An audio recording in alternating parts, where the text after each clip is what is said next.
Inzitná kovačica je názov výstavy, ktorá sa koná v Dome kultúry v galérii Villa Rustika od utorka 3. januára.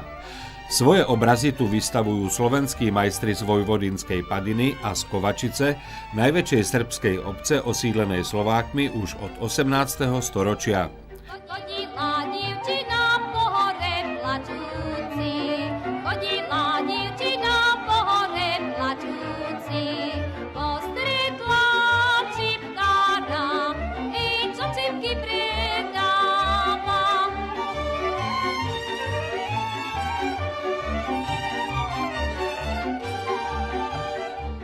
Vystavujú tu ľudoví umelci Ján Husárik, Eva Husáriková, Zuzana Veresky a Šírka Janko z Kovačice, či Anna Kotvašová, Chuartin Pap a Ján Bačúr z Padiny, ktorých diela plné snových vízií, ale aj každodenného života vidieckého ľudu preslávili slovenských inzitných umelcov z Vojvodiny po celom svete.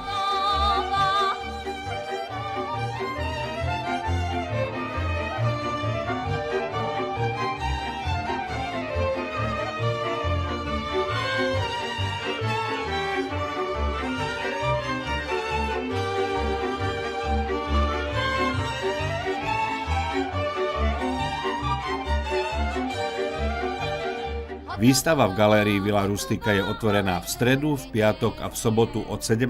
do 19. hodiny a v nedeľu od 10. do 13. hodiny.